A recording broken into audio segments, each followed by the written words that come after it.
Hey Eric, how are you? Good. Hey, Joe. How you been? Yeah, I'm doing well. Yeah, I was just working before. I work a normal job, like everybody else, six Hmm. to two, and then I come home and work my business from 2:30 to 6 or 7 usually. So I was just shipping some orders before, which is why I couldn't start too early. But yeah, I'm doing pretty well. How about you? I've been good. Just sitting home a lot and riding a lot of moto. Very good. So, welcome. This is the 36th or so EricSwanRacing.com podcast, and I have Joseph Limandri on today, Junior, and he's a professional motorcycle racer in the United States. And I'd just like to talk to interesting people in the motorsports community, everybody from professionals to track day people and street riders, everybody in between, get their opinions, get their perspective, that kind of thing. So it's not really an interview, but it's just more of a back and forth. You can ask me questions, and I'll ask you some questions, and we'll just have a conversation. All right, so you want to start off Yeah, real quick? sure. So tell me about your racing career. I know that you've been racing since you were like 5 years old, and it's gone pretty well. Yeah, it definitely has. It was definitely a long road. I started riding when I was around 4 years old, turning five, and I started racing motorcycles at New Jersey Mini GP when I was like eight. And just from there, I just rode a lot and kept moving up through the ranks. And when I hit like 12, 13, I got on to my first big bike, which was Ninja 3. Well, actually, was a Metric Kit 125. Started off with Evolve GT track days and went there a couple times, kept riding, kept learning from fast and very experienced racers like Brett Baker, Billy Sink, and just really helped me out. And And you're still on dirt at this point, or is that on pavement? that's pavement. Dirt is just something I do to train on the weekends and just keep myself like riding fit. But the focus has always been the street for you. Yeah, it's always been Okay. like moto was always just something fun and just something to keep my abilities good on the bike. Okay. Very good. So then what happened when you turned 14? When I turned 14, I started racing CCS Okay. and and I just started racing Moto America too. Just last year was my first season, and well, actually, season before that. And I did one round and at VIR and did very good. Top five my first weekend. Did it crashed at a CCS weekend around like a little while after that. I was out the whole season until the last round of Barber, but it wasn't a good weekend, so we don't talk about it. Was that an injury or a financial injury? Injury. Yeah. Yeah. What was that? Physical injury. Yeah, I broke my humerus in my right arm, and I was just recovering a lot. And when it hit Barber, we thought I was good enough to go back out on the track, and I did. I was able to compete, but I wasn't at race pace yet. Still wasn't mentally there. Still wasn't physically fit either. So just during the winter, I just trained really hard and came back this past season to do almost a full schedule. Okay. And how old are you now? I am 15. You're 15 years old, professional racer. And where you living? What state are you in? I live in New York. New Long York. And how does that help out your training? There's a lot of cold weather this time of year. You still get out there and moto? Yeah, there's a couple tracks nearby and a couple trails I like to ride in. I could ride in the snow if I wanted to on the dirt, but I don't. It doesn't really snow here often. It just gets Okay. cold. So I just put a jacket on and go out and ride. Yep. Suck it up, right? Just got to do it. And so in the future, this coming year, what are your plans for 2021? 2021 is more Moto America and the Local Molly Junior Cup, and this year we're hoping to make all the rounds and just try to compete for the championship. Yeah, I mean you've already gotten top fives, like you said, and that was your first season or just starting out. So there's no saying once you get a full season under your belt and some more track time and some more race time with these guys, you start to learn from them and get better. Well, just this past season when I almost did the full schedule, I finished second place on the podium in New Jersey, Yeah. And that was definitely a memorable race. Get some hardware. That's always nice to come home with something. Yeah, definitely. Yep. We worked really hard coming up to that weekend. Boss Racing and Cyber Safe Solutions really helped us out this year, well, this past season, and that's really what got me to the podium. We were just working hard all season long, and finally at that round, we just something clicked, and we went out there and pushed, and were able to get it done. So you're on a team now, and tell me about some of the people on that team. We work really close with Anthony Corbo from Boss Racing, and it's mostly just me and him at the track, me, him, and my dad. But some other people come along, like Mark Schweber, and a lot of the Sinister Racing guys came along and helped us out too this year. So that was definitely a big help. And you're in the Junior Cup, so that's 400s or 300s, 250s. What are you riding? I'm on a Kawasaki Ninja 400. Ninja 400 now. It's mostly the 400 class. There's one Yeah. or two R3s, and that's about it. Do you think the 400s really have that much more advantage over the 300s if they're considered the same class? No, actually, not No? really. I They're pretty raced similar. the two R3s are in the Junior Cup were just as fast, if not faster, than some of the 400s. Okay. They really neutered the 400s a lot, so it was kind of a dumbed down bike. It was kind of a 300, just with a lot more torque. And they have rev limiter on it and baffles for the air. Yeah, there's a 10,350 RPM limit, and I don't know the specs on the restrictor plate, but there's a restrictor plate on the throttle bodies. Okay, I gotcha. Is there anything that you'd love to have on your bike that's not allowed in the class? Uh, no, I usually like my bike as close to stock as possible. Are you running like aftermarket exhausts and all that stuff? Yeah. We were on Acroprovic. Okay, very good. That's actually a brand that I sell in my store. I love that. I used that on my bike back in the day. Mm, It's great product. I love the sound. It sounds so good. yeah. Are you running any like data acquisition, any stuff like that? Well, we have a AIM solo lap timer, which gives us good data. It's just enough to like we don't have any super sophisticated uh, GPS or like potentiometers to track how much your suspension travels, but it does enough. Yeah. It Just does to be enough. able to see like where your braking points are and how hard you're braking, that's really very beneficial to have. It's really all you really need on a 400. Yeah, It gives us enough data to fix a bike and go back out there and go even faster. So right. if that, then it works. For sure. And are you planning on doing, you said you wanted to do all the rounds. Does that mean you're going to do a full season entry? Uh, Hopefully right now, if we're hoping to get a little more sponsors on board to help us out for the season, and we should be able to make the full season if that comes around. That's great. And tell me about some of the sponsors you got on board now.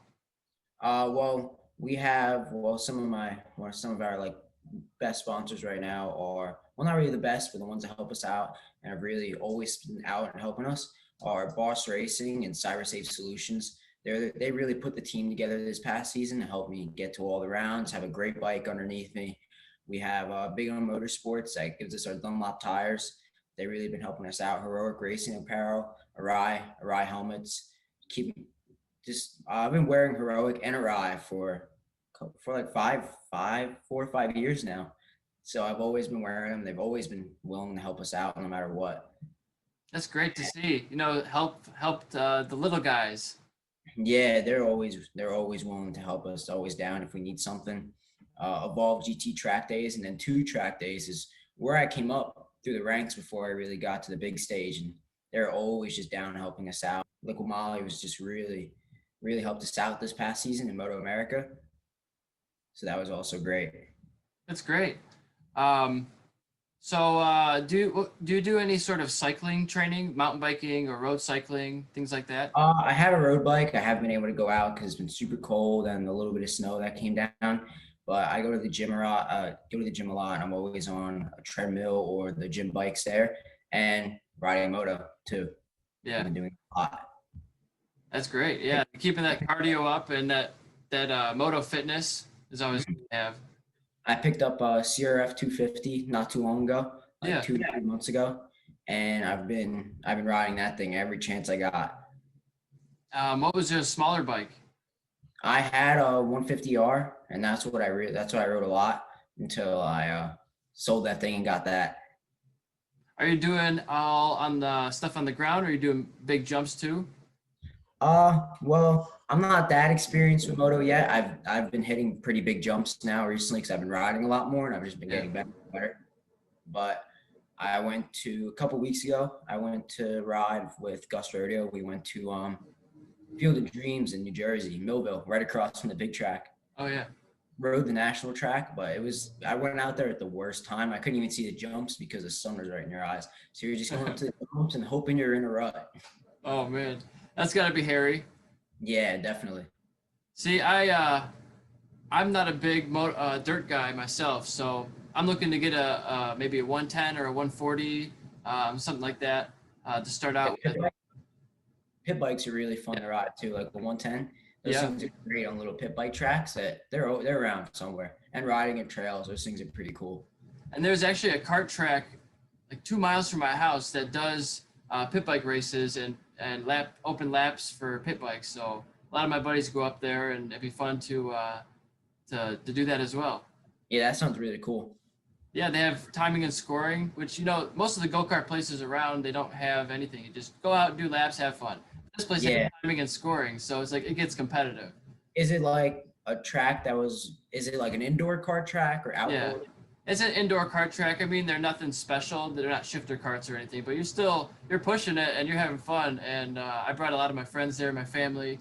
And at one point, I think their leaderboard had over 100,000 people who have done a lap there, and I was 25th. I was a couple hundredths or tenths, or not tenths, but thousands or hundredths off of the actual race record, which is so cool. So, how far off of the race record, lap record, are you guys normally from in your races or qualifying? In Junior Cup? Well, Yeah.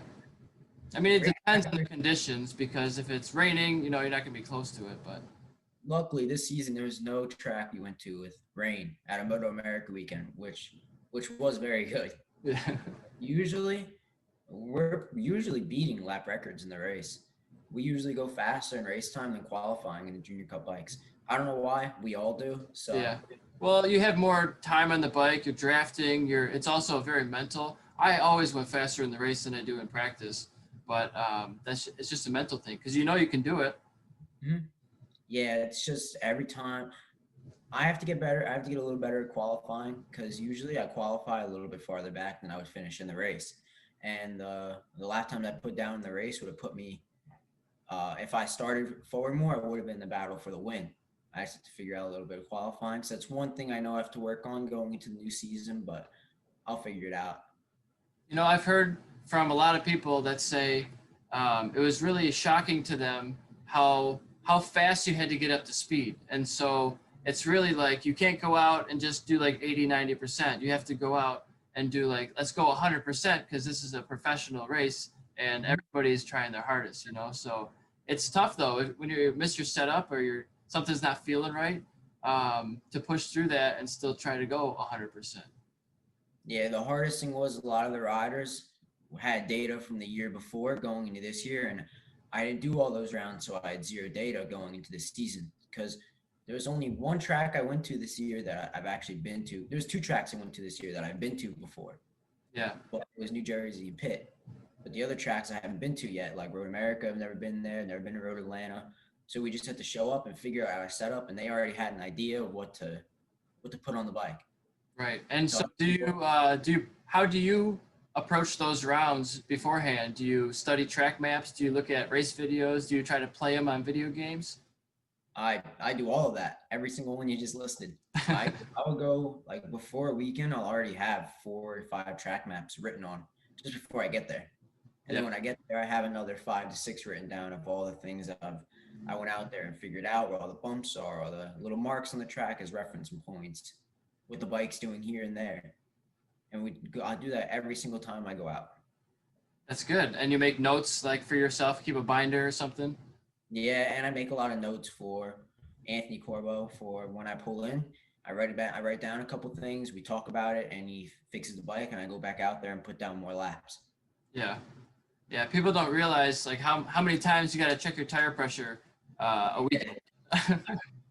And the sessions aren't that long. 30 minutes seems like a long time, but it's really not when you have to go out there, learn the track, and try to figure out and get a good lap time down, and trying to figure out setup.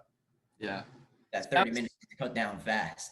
I was always one of the guys who said, I'd rather get more laps rather than be in the pits working, tweaking something. I mean, there's a place for that.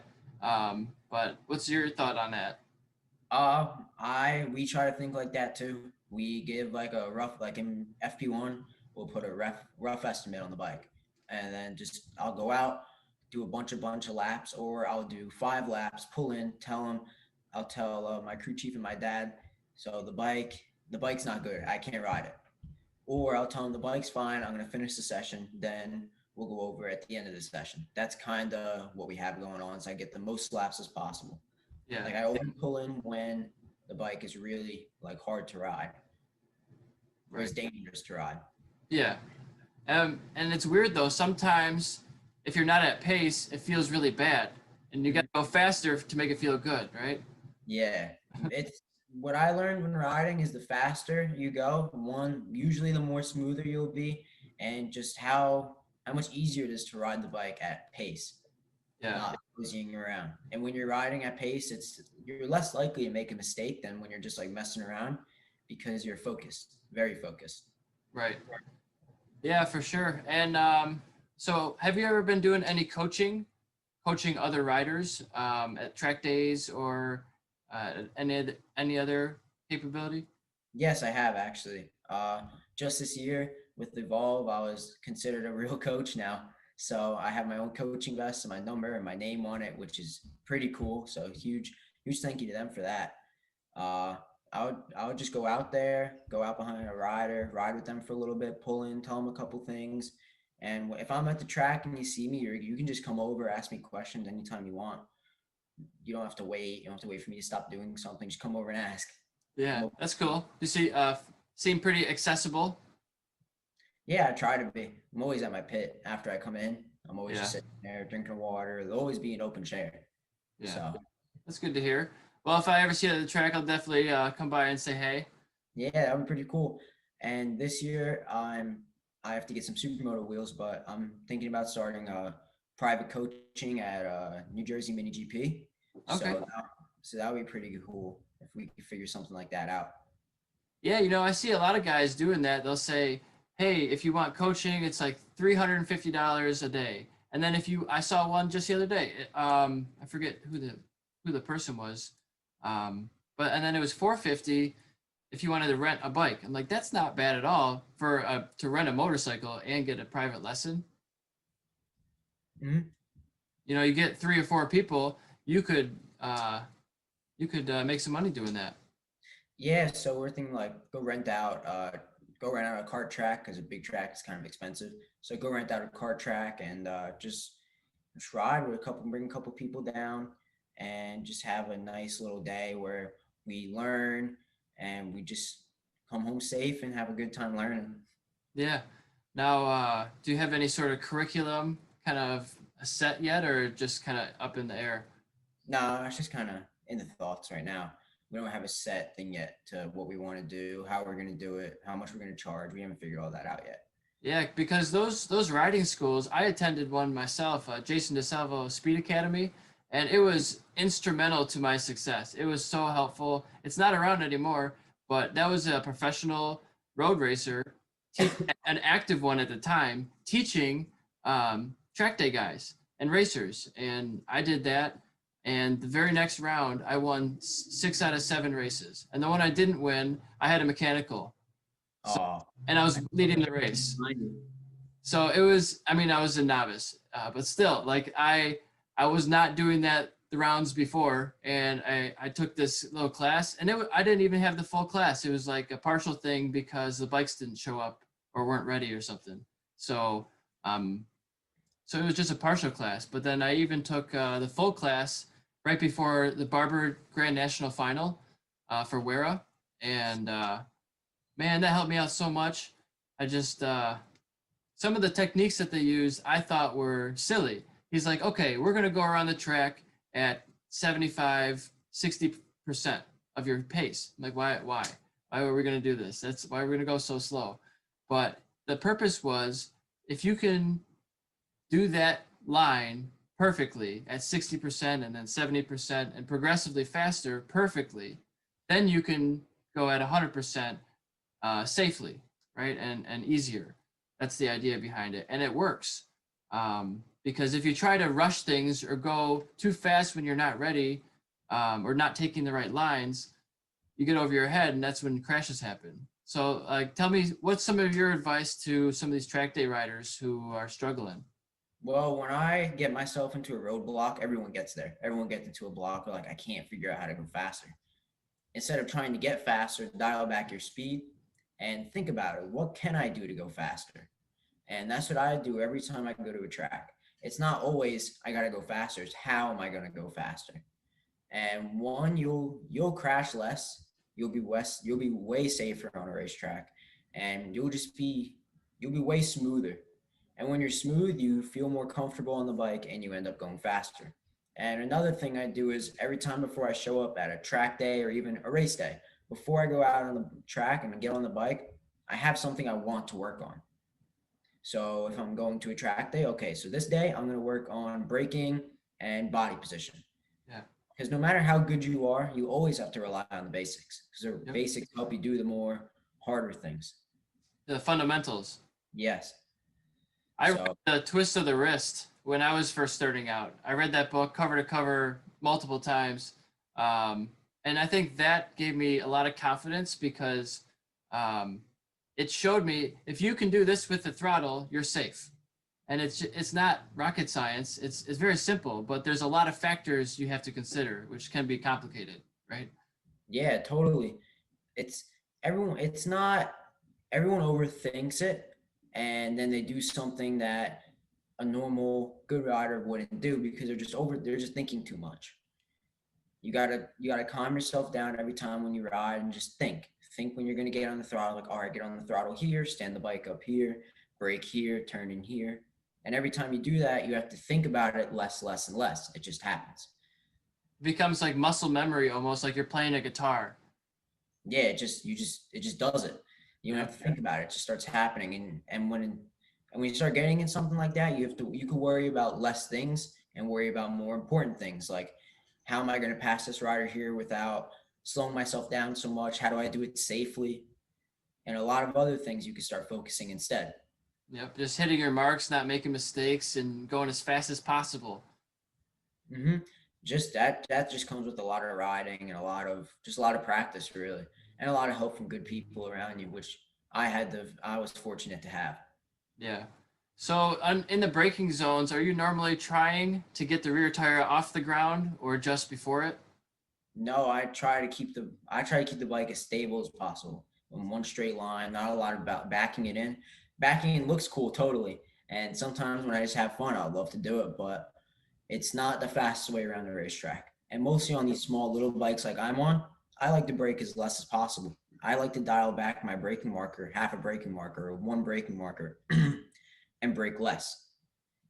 I brake really loose I'm really loose on the brakes, keep the bike stable, and I'm off the brakes before I even turn the bike in. Yeah. That Most would of the carry a time, lot of speed. yeah, if you watch the Junior Cup and they do slow mos of us entering the turns, we're off the brakes before we even get close to the apex and on the throttle. Yeah, that's because they're a lot lighter. So what, 160 pounds? I'm not sure. I don't think that's right. No, they're way heavier than that. They're like three, just under four. I feel like the Moto 3s used to be 160 pounds. That's where that number came from. The Moto 3 bikes are like two something. I don't know the Yeah. exact numbers. Don't quote me on my number. So yeah, they're a lot lighter, so you can carry a lot more speed through the corner. So you might actually be going faster than a 1000 in some corners. Yeah, most of the time we are. And it's just there's no power getting put to the ground on those bikes. Even a nicely built 400 is only putting down tops 50 in 50 a Moto horsepower. America. Yeah, horsepower, Moto America spec. Fully built Moto America spec, 50 horsepower. Yeah.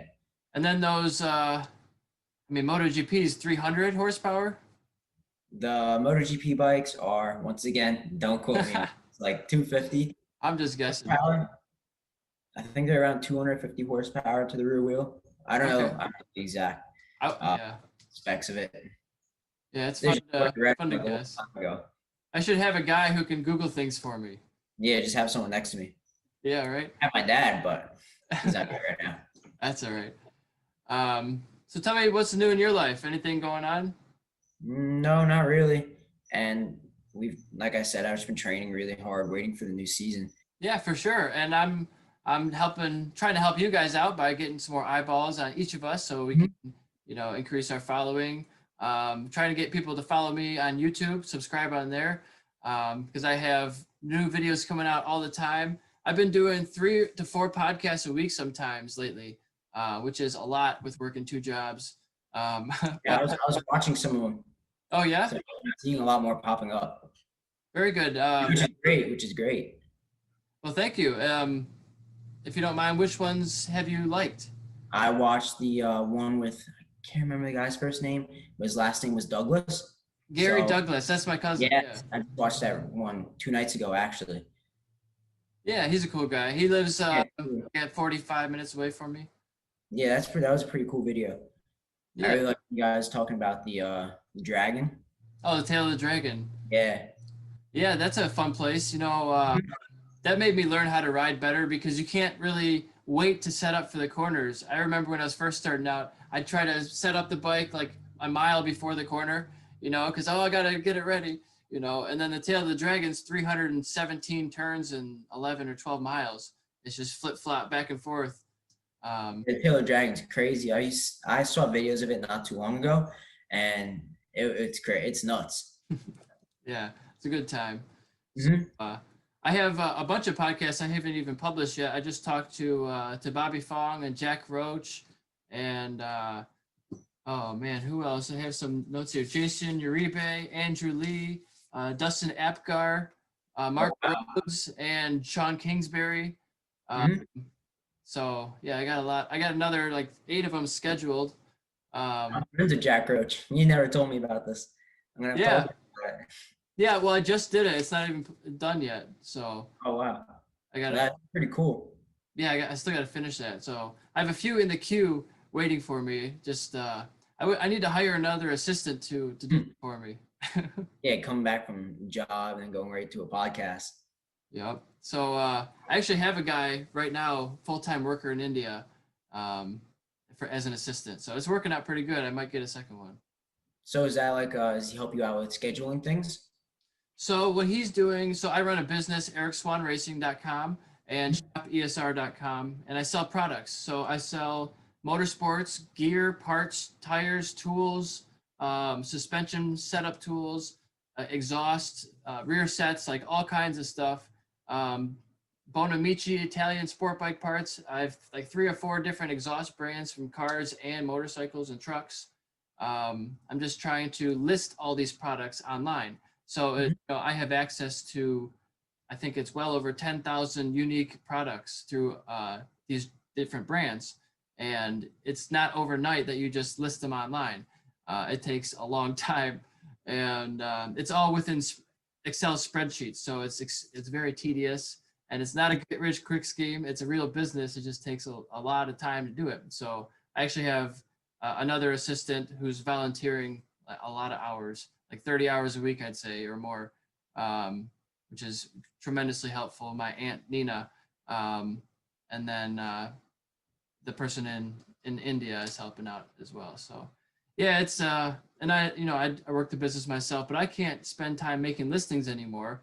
I'm like shipping orders, physical orders here, and answering customer questions and fixing all the issues. Like today I saw one. I have a Power Commander like module for an IRC quick shifter, and the description is, or the title is a Power Commander 5, but the description says Power Commander 3, and the guy's like, which one is it? He's asking me the question, so I got to fix that one, but I didn't make the listing. The guy in India did.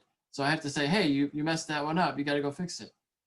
So it's like trying to put all the pieces together, and being the guy pulling the strings. Yeah. Well, that sounds like a lot. So all the help you can get, really. Yeah, man. It's and if you hire from outside of the country, it's $5 an hour versus 10, however much you want to pay someone. Plus, you got to pay them taxes, and they take out taxes for you as well. Yeah, that sounds like a lot. So I'm no businessman yet. it's not free, that's for sure, but it's worth it. Like today, right before I just shipped 13 items, and I have another couple drop ships to add online. So it's a good day.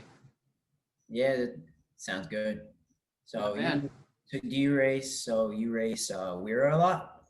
So yeah, I raced. I did track days in 2010, a full season of that. I did, and then I did a full season of novice racing 2011 in Wera, and 13, 14, 15 I did expert Wera, and I got my pro license for 2015. But I had a really bad crash and I ran out of money. But I'm fully healed now. I broke 7 bones and Oh, up in the hospital for like 2 weeks. I hit the pit wall at Grattan, I going clockwise. So it was a nasty one. But I can't wait to get back out there. I actually did a Tough Mudder 3 months after I broke 7 bones. So I was really, really motivated, and I got really fit right away. It's just I didn't have the money to do it because I had just bought a race ready Triumph 675 I was going to use in Moto America, brand new, 0 miles, ready to go, and I smashed it into a wall the first round. So I did 1 round on it, and I got down to 1/100th away from my fastest lap time on the Kawasaki. So it was much better bike. I got down to the same time immediately, and it was just I wasn't as smooth on that bike, and the torque range was way different. And I got on the power really hard in one section that was a dip coming onto the straight where your suspension loads, and you can normally get on that really hard. On the Kawasaki, you can whack the throttle wide open there, and I did before, and it was fine. But you certainly cannot on that Triumph because the torque is in the low range. And you finish. yeah, I high sided, and that's what it didn't end up well. High siding never ends well. I Nope. heard a couple stories about Grattan, there's a bunch of big bumps. That's what I heard. I've never been there, Yeah. and Well, there's actually a section called the jump. a So bunch of whoops. you can actually get air over it, both directions, because they can run the track both ways. But it's not too bumpy, and I think they actually repaved some of it recently. So I did a track day again after 2015. After I fixed the Triumph, I think I did another one in 2017, and then I haven't done one since. I'm trying to save all the money I can. So I bought a racing simulator for my house. Oh, sounds sick. I bought a legit DD1 Fanatic Formula One wheel with the V3 pedals. It's one of the best ones you can buy. So I'm like, you know what? I love racing, but the track right now is way too expensive for me. So I'm gonna at least have this, and it wasn't cheap, but I'm gonna save a lot of money by not going to the track right now. So And you just go to track at home. I can do it right upstairs. So that's keeping me sane because I'm obviously my business is called Eric Swahn Racing. I love racing. So I hope my goal is to sell enough that I can eventually go back and do that at a professional level because I know I can. I'm fast enough. The very first year I raced as a novice at Barber, I was fast enough to qualify for pro racing with my lap time. But I didn't have enough points to be eligible for that. But I was fast enough my first year to be a pro. So I just need the money. The money is a big problem. So like so many other people, right? Yeah, it it's definitely expensive, 100%, and not everyone's able to do it, unfortunately. But nothing I can do. It's very selective. You see even Moto 2 and Moto 3 guys at the world stage, you're like, I think of them as, well, you've made it. If you're at the world stage, you've already made it. But sometimes they bow out early because the sponsor says, sorry, I can't fulfill this anymore. Yeah, there was a couple rides I got offered once overseas, and I think the cheapest one was like 100 grand for the season in CUV, not Yeah. even Real Moto 3. Wow. So definitely very expensive. And that they're asking you to pay $100,000 to race. Yeah, they're asking me to pay, not pay me. I would be over there if they were paying me 100 grand. Isn't that wild? Any other sport, people don't understand. Any other sport that's professional, basketball or hockey or soccer or football or tennis, I don't know, maybe not tennis, but you sign a contract and you get, like hockey, I think is a minimum, I don't know the number, a couple $100,000. I think you make it minimum if you're a drafted NHL athlete. Yeah, my dad keeps saying should just put him in soccer or something. I used to be good at soccer when I used to play. I used to be very good at soccer for some odd reason. I would never practice. I never try to get good. I just go out there and kick the ball. I played soccer for a dozen years actually. Played at a high level, but I ended up having really bad heel pain and knee pain.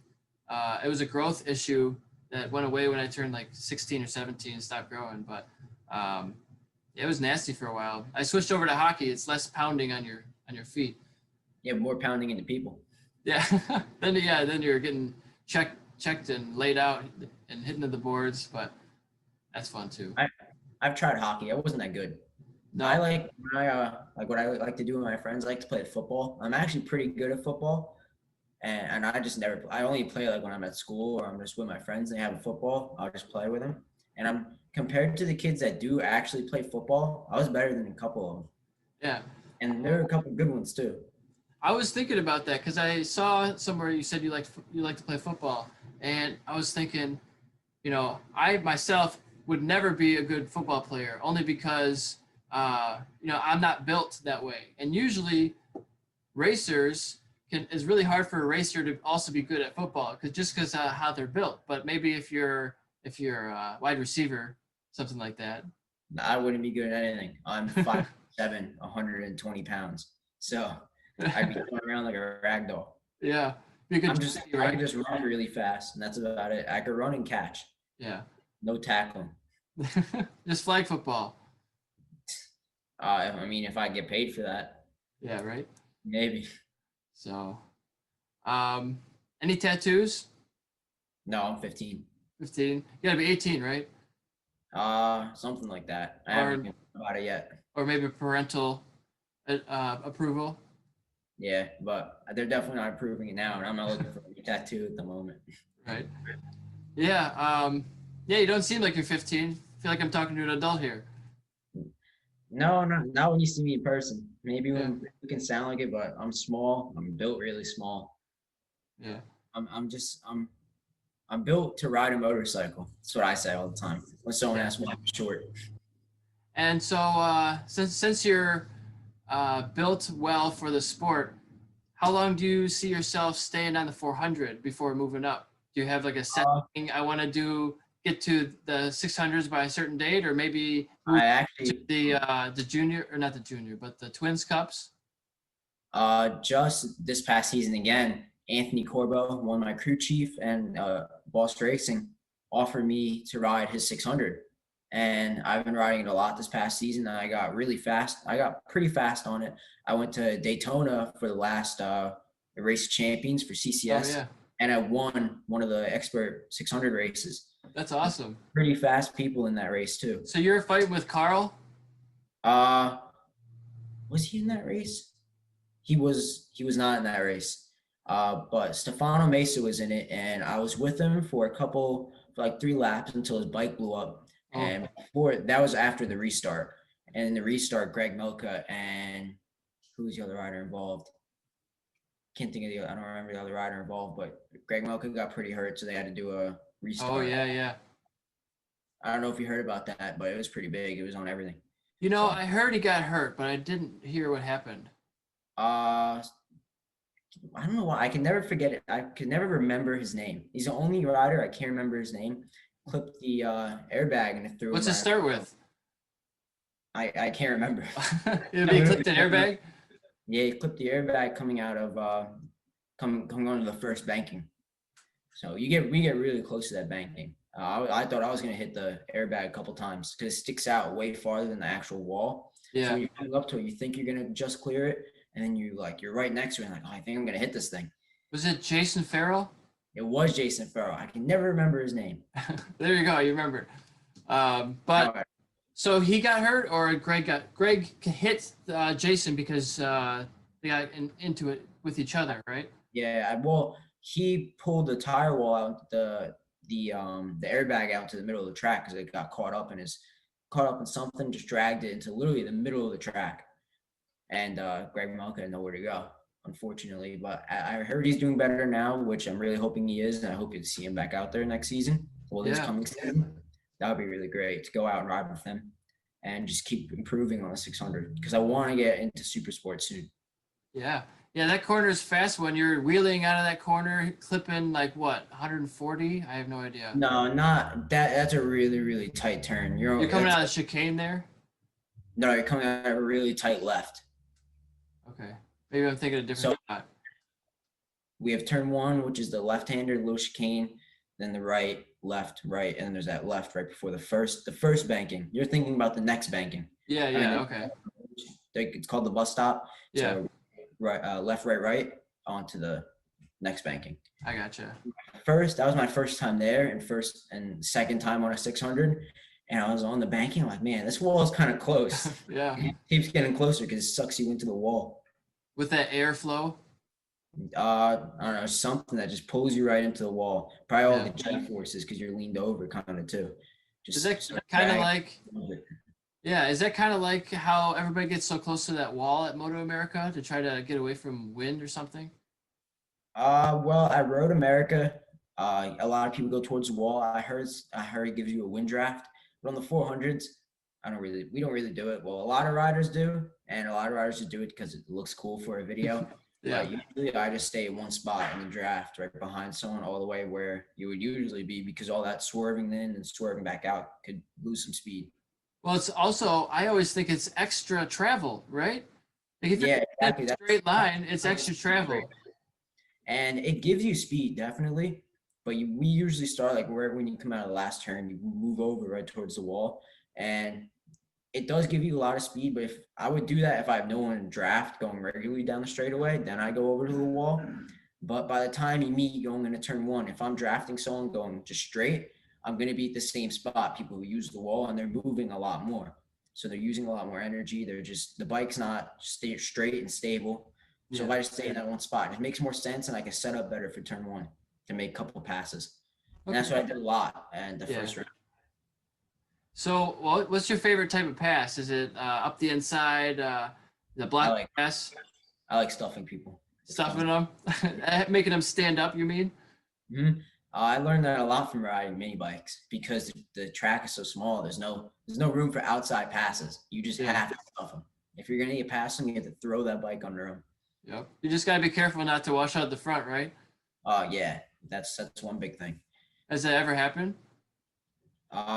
Well, I haven't crashed. I've tucked the front, but I've never tucked the front and brought someone with me. Luckily, fingers crossed, knock on wood, that doesn't happen this year. Yeah, most riders, myself included, I have never hit someone and taken anybody out, and nobody's hit me and taken me out. Is that true for you?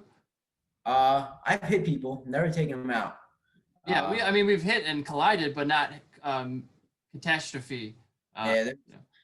It's always been close racing. So we've always ended up tapping, hitting each other. Or just like if I'm coming back from a long way and I'm about to make a pass and I'm like, well, I'm committed now because if I back down, I might take us both out. Yeah. Sometimes you gotta commit. And if you hit them, you gotta hope you don't crash and take each other both out. But sometimes hitting someone's the safest option other than just T-boning them or something. Right. So you just gotta lean the bike over and just hope they see you and move or you tap them a little bit. Right. But yeah, I mean, that doesn't happen because I always try to make a safe, controlled pass. I always think about my pass before I make it. That's the idea, but sometimes you get caught up in it, or sometimes something happens in front of you and you just have to make a move, right? Yeah, sometimes you just gotta hope for the best. And what I do is I just have to commit. If I'm in it, I'm in it.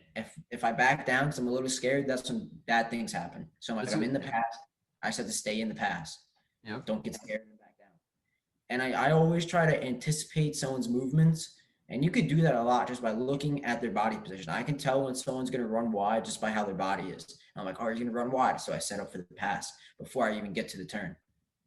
Oh yeah, And if you've been following them.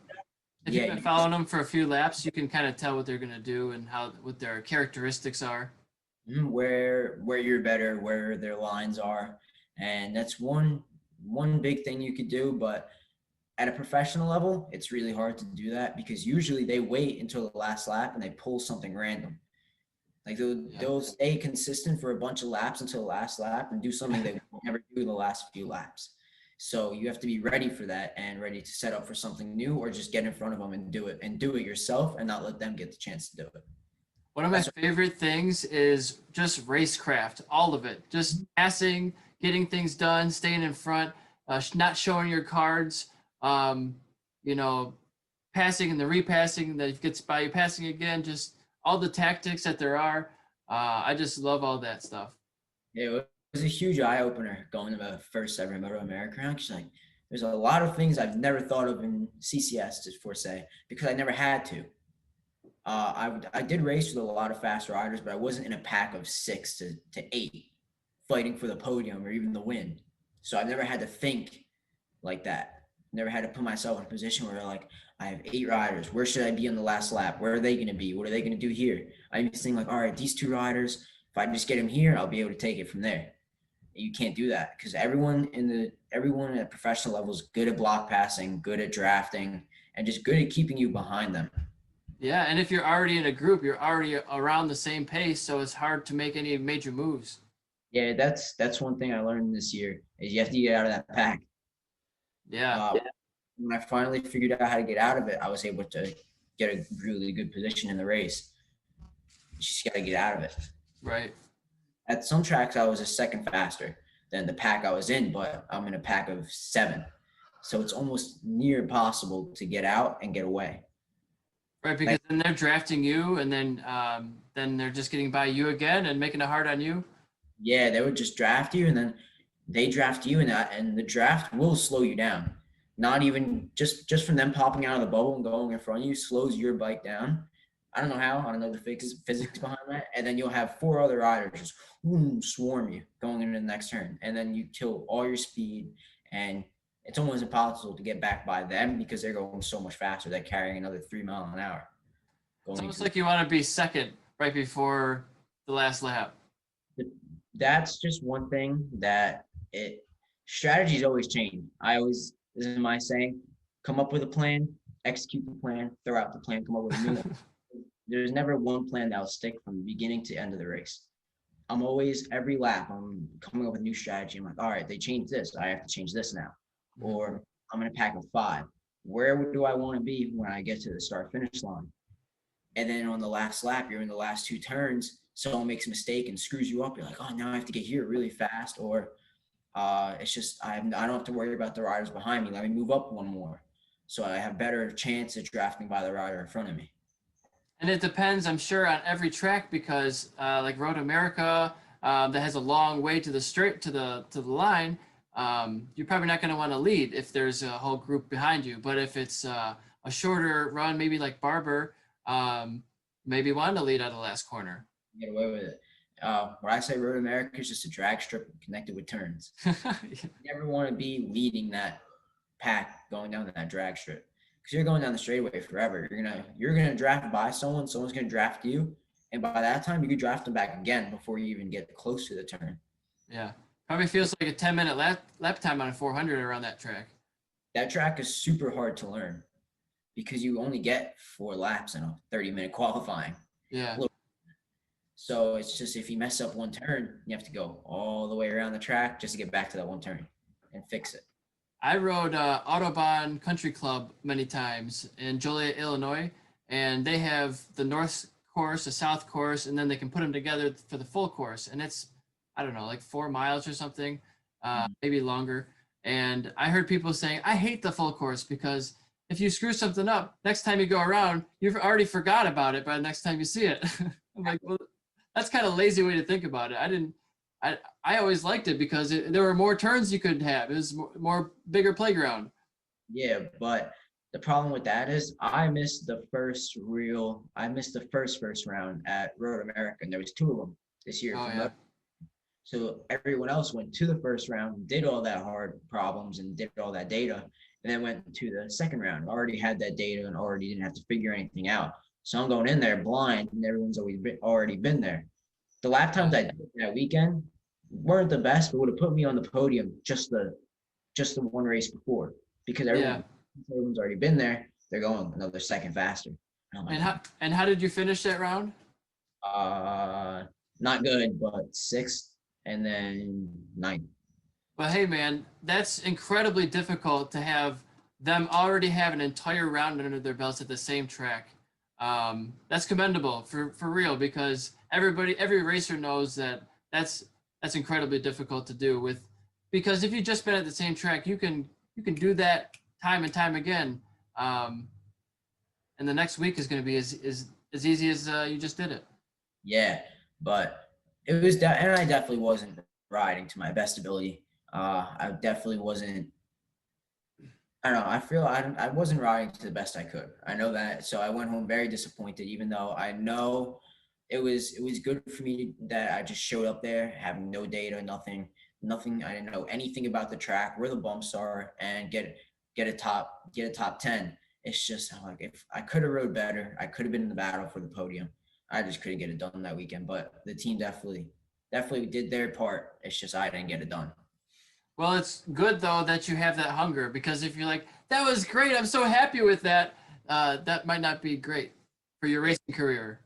We rode the struggle bus a lot this year, and all due mostly to myself. We had some bike problems, but the team always got that sorted out by race time.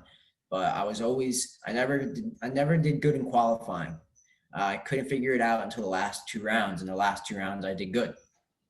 But the rounds before that, I would always be starting from ninth. And the times I did in the race would put me in the battle for top five, if not the podium at some rounds. And even one round, I was almost close to running the fastest time on the track. That's good to see. So I know what I have to do for this year. So I'll get it done. And hopefully we'll see myself more, hopefully on the top step. Yeah, for sure. That'd be great to see. And I'd love to have you back on here when you get your first win, for sure. Oh yeah, that would be great. I'm just So looking to help promote everybody. That's all it is. yeah, and we're pretty sure we're going to Roebling in the next month. So I'll be on the 600, the Boss Racing R6, and on the Boss Racing 400 and Cyber Safe Solutions 400. So it would be definitely good to go out there and try to figure something out, how to get faster right from the get go. Is it tough going from one bike to the other? Do you ever forget your breaking point from one and use the other one? Never breaking points because I always have reference points for every bike. Yeah. Every bike I on, even if it's the same bike, just different. If it's the same size bike, just different brand, they all react differently. So I always have a different marker, and I never forget them because they're so drastically different. There's no way I could forget them. And on the 600, and on the going from the 600 to 400 is harder than going from 400 to 600, which is weird because usually the other way around, because you go from a bike with less power to a bike with more power, it should be harder, but that's easier for me. That's good. You're comfortable with it? Yeah, I got comfortable in the 600 pretty fast. I really like that bike, and the bike was set up perfect for me. So it was definitely good to start on that thing than anything else. So, with your stature and your weight, are you about average in your class or below average or above? Like, how would you rate yourself as far as like your weight as an advantage? I'm pretty light compared to the other riders. I keep myself skinny, and it's easy for me to keep myself skinny too. I've never really went over 120 pounds. I'm always fluctuating between like 117 and 120. So I've always stayed light. So it's just the problem when I get on bigger bikes, it's just harder for me to ride them because I'm three times less the weight of the bike. So when I go to pull it into a turn, it doesn't do anything. Yeah. Well, if you use the proper technique and you use the counter steering, pushing that bar and using your weight, it helps, right? Oh yeah, you could definitely get it done. It's just a little harder. For And sure. sections where you're trying to flick the bike really fast, I start to see myself struggle a little more Yeah. compared Uh, to really fast turns. Then those I do really good in because I just throw the bike in and stay on the gas. But turns I have to pick the bike up and throw it over. I have to slow down a little more just so I can have time to flip it. right. And so seeing how, I mean, strength is important, but there's no bodybuilders in motorcycle racing. It's all people who are 120 pounds, um, and uh, and they can still get it done. So, what do you think about the doping ban for Andrea Iannone in MotoGP, who they alleged that he had some tainted meat and he tested positive for some substance that's supposed to enhance his strength? How silly that are banning him for 4 years. What do you think about this? I understand a ban from like going for the next round or something like that, but for 4 years, I don't see the I don't see the like what the issue like I understand the issue what he did and it definitely was wrong, but I just think a 4 year ban's a little excessive, but who am I to say anything really? Yeah. And I just think it's crazy like that wouldn't even help you, right? Wouldn't help you that much. No, and not at all really. It's not giving he's already super fit. Yeah. No little bit's gonna give him a big advantage to the other riders. Everyone in that class is super duper fit, and I don't think you really get more fit than them. I don't think it was helping him that much. I know he likes to work on his physique. So I think he just did it so he looks more shredded. But I don't think it would help him at all. I gotcha. Come race time, it wasn't benefiting him in any way. I mean, maybe a race benefit would be like Adderall or something. Some mind stimulant would probably be better than a body stimulant. Yeah, something, I don't know. I keep myself natural, so there's nothing I have to worry about. Do you take any caffeine or supplements before? Like legal supplements, obviously. Mhm. I just most I do is drink a coffee, which I never do really. I never drink coffee until I get bored one day. I'm like, you know what? I kind of want some coffee. Yeah. But I never drink coffee. Mostly not race weekends. I keep it like water. As much as I drink, like as much as I can, I just drink water and some Gatorade. Mhm. Any other drinks, I feel mess with my riding. And I Okay. don't like my body that can mess with my riding. Yeah. I like to keep Um, my. I don't even like taking medicine on race weekends. I like to keep myself 100% mentally and physically. that's good. It's just pure. Yeah, just straight body. I have nothing else to get in my head, messing me when I'm riding, because you really need to be at 100% all the time. Right. Because then, Uh, like, say you rely on caffeine. Then if you don't have it, you're gonna feel like, oh, this could be a bad race. Yeah, and when people start to rely on things that they can't get, they start to think about that other than what could happen. That could become a hazard to all the other riders and themselves. Now I will plug a past sponsor, current sponsor actually, still, Goo Energy. Wrong side. Goo Energy, right there, is a not a well, they do have caffeinated things, but also it's for like cycling mainly. If you're doing anything that's over a half hour, any exercise, you should be probably taking some sort of food with you. And this is like a nutritional food for running and cycling and fitness. So this is something that I take for cycling, but I never took it before I did motorcycle racing. It was more of like a training thing to help replenish your electrolytes and sugars and salts. It's like a packet. You ever see those chews?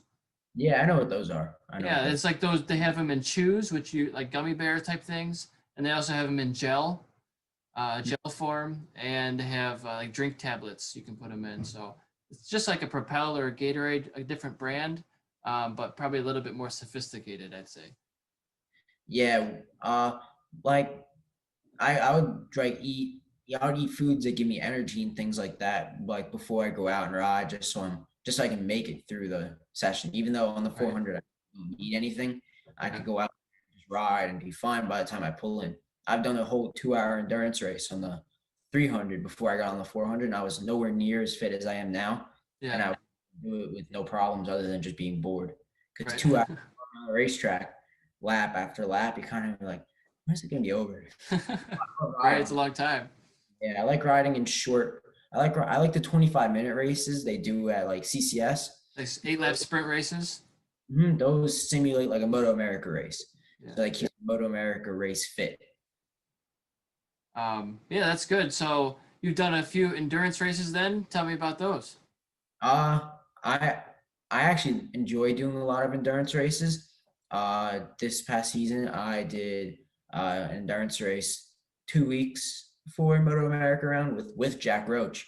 Okay. So that was pretty fun. I rode his bike, and I think we finished fifth.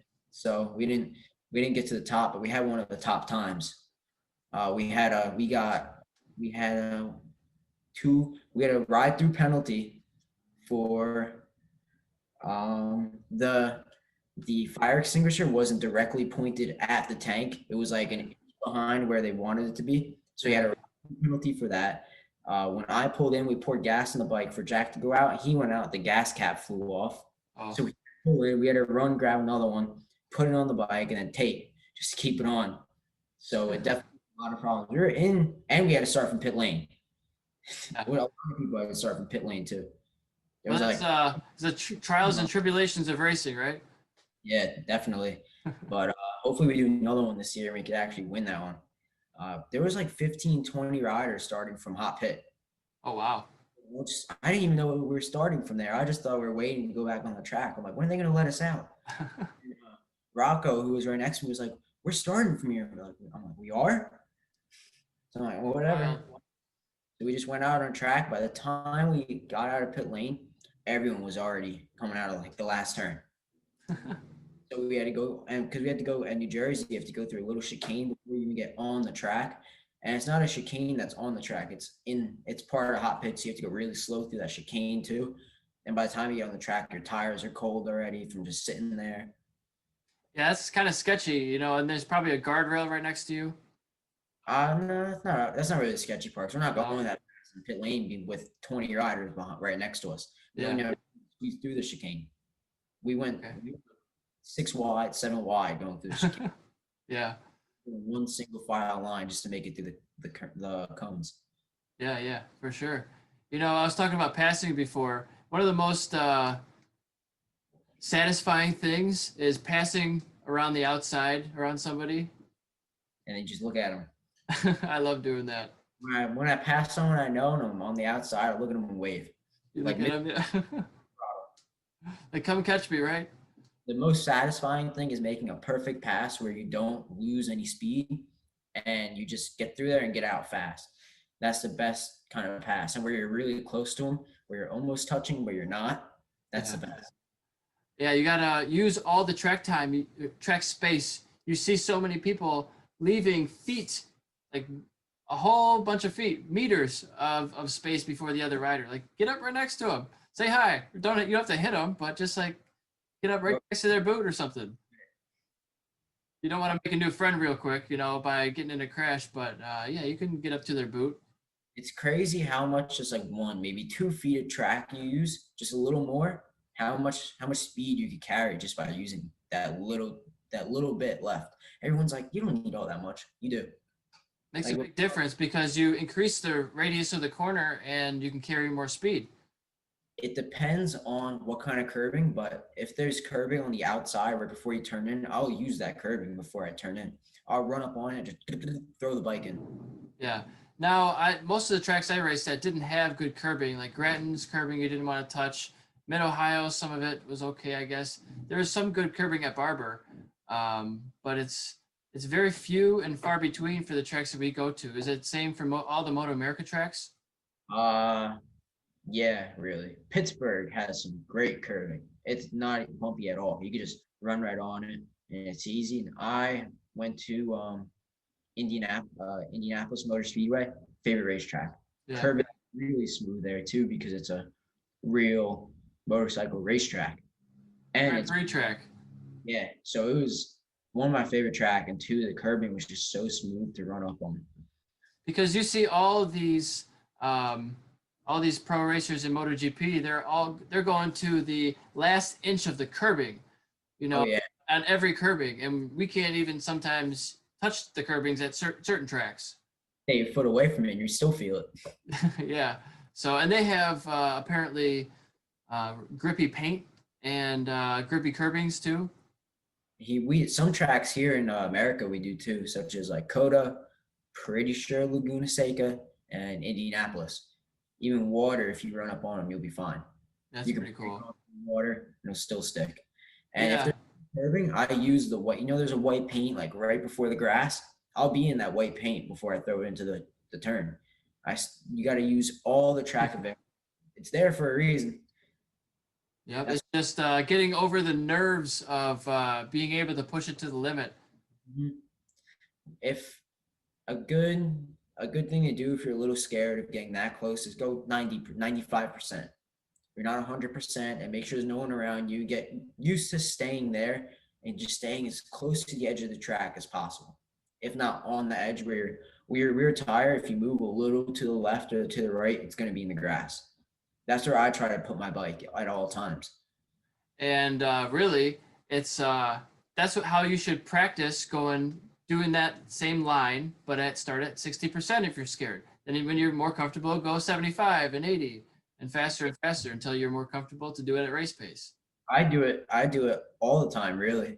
Like when I'm not pushing race pace, I'm still running like 90, 95, but I won't always push race pace if I'm learning something. I learned something at 90, 95, so I have an idea of what to do at almost pace, where I'm just about there. And then at pace, I'm able to do it without having to think twice. That makes sense.